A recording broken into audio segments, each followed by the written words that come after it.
In the heart of Kenya, tens of thousands of British troops have trained under a program called BATUK, short for the British Army Training Unit Kenya, officially a defense partnership. But behind the drills, allegations of shocking misconduct have surfaced, fatal incidents and environmental damage, and a community that's still waiting for justice. Today, we're breaking down the dark side of BATUK, exposing how British soldiers stationed in Kenya have allegedly abused their power, and how both nations are grappling with the fallout. First, what exactly is BATUK? The British Army Training Unit Kenya has existed for decades. Under a bilateral defense agreement with Kenya, British troops regularly deploy to Kenya, training alongside Kenyan forces in remote regions. The terrain is rugged, the climate demanding, and for the British, it's ideal for high-intensity training. Approximately 200 British personnel are permanently based there, but thousands more rotate annually for exercises. While the partnership is framed as mutual, for security and capacity building, it hasn't come without controversy. To understand why present-day allegations stir such deep anger, we need to look back. During colonial rule, especially in the Mau Mau uprising, British forces carried out harsh crackdowns on Kenyan freedom fighters. Over 50,000 Kenyans were detained during operations like Operation Anvil. Then there were deadly incidents, such as at Hola Camp in 1959, where 11 detainees died. These historical wounds still run deep, and when you hear reports of British soldiers abusing power today, for many Kenyans, it echoes that colonial trauma. One of the gravest accusations against BATUK is misconduct involving Kenyans. In 2025, a British Army inquiry revealed that soldiers were still paying for adult services in Kenya, despite a formal ban. Between July 2022 and March of this year, of the 7,666 British personnel deployed, there were 35 suspected instances of paid encounters. The new policy, called JSP 769, states zero tolerance for conduct that abuses power, especially buying adult services while abroad. Yet the report described the ongoing abuse level as low to moderate, not eradicated. Senior Army leadership expressed absolutely no place for exploitation or abuse. But for many Kenyans, the damage was done long ago. There are reports of confrontations, fights, and injuries, even pregnancies, tied to these interactions. A veterans group in Kenya, the Kenya Veterans for Peace, raised the alarm. They've reported patterns of abuse, lack of accountability, and failure to investigate serious claims like assault and even deaths. One case has become a symbol of the struggle for justice, the death of Agnes Wanjiru. In 2012, 21-year-old Agnes was last seen leaving a bar in Nanyuki with British soldiers. Her body was later found in a septic tank at a nearby lodge with fatal injuries. A 2019 inquest in Kenya concluded that British soldiers were responsible, but no one has been charged.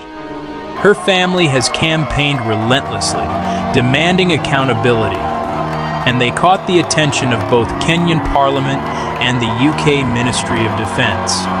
In fact, Kenya's National Assembly Defence, Intelligence, and Foreign Relations Committee reopened a broad inquiry that includes her case. Members of Parliament have called on British military chiefs to testify. For many, Agnes's death symbolizes a broader failure, a system where soldiers may act with near impunity. Beyond misconduct, there are serious environmental and safety concerns tied to BATUK's operations. Local communities have accused the British Army of leaving behind unexploded ordnance, UXO, hazardous remnants of military exercises. One tragic case, a 13-year-old Kenyan boy, Lisoka Lesasuyan, suffered severe injuries in 2015 after encountering UXO on a training ground. There are also allegations of fires caused by training exercises. According to human rights groups, a fire in the Laldaiga Hills Conservancy affected large areas, disturbed wildlife, and led to breathing problems for residents. These are not just abstract issues. Real lives and ecosystems are being impacted by the echoes of military training. In response to mounting allegations, Kenyan Parliament began a formal inquiry. The Defense Committee is collecting petitioners, hearing from victims, and has vowed to hold BATUK accountable. On the UK side, the Ministry of Defence acknowledged extremely regrettable incidents, including loss of life and injuries. They've pledged reforms, curfews, restricted movement, embedded liaison officers from Kenyan police, and stricter disciplinary measures. The Chief of General Staff, General Sir Rolly Walker, personally condemned the behavior and promised full implementation of the inquiry's recommendations. But for many, especially victims and their communities, these promises feel belated, and the process of healing and justice remains long. The alleged abuses by BATUK haven't just affected individuals. They've shaped entire communities. Some Kenyan women reportedly had children with British soldiers, only to be abandoned. These mixed-race children face identity challenges, lack of recognition, and legal limbo. Veterans groups and human rights activists argue that these issues are a direct consequence of power imbalances, lack of oversight, and systemic neglect. And it's not just about individual harm. The presence of a foreign military force, accused of environmental damage and abuse, raises broader questions of sovereignty, accountability, and the legacy of colonialism. For many Kenyans, BATUK is a painful reminder that the struggle for respect and justice is ongoing. So why should the world care about what's happening with BATUK? 1. Human rights. These are not isolated incidents. They speak to abuse of power and systemic impunity. 1. International accountability. When foreign troops operate on sovereign soil, mechanisms for justice become complicated. 1. Historical reckoning. The legacy of colonialism isn't just in history books. It lives on in the relations between nations and in the lives of communities. 1. Precedent.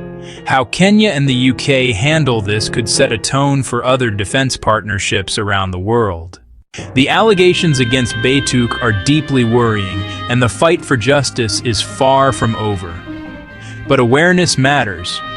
By shining a light on these issues, by demanding accountability, and by supporting survivors, change becomes possible. If you found this video eye-opening, please like and subscribe so we can keep exploring stories that matter. Share with friends and networks, especially people interested in human rights, military accountability, and African politics. Comment below. What surprised you most? Do you think the reforms will be enough?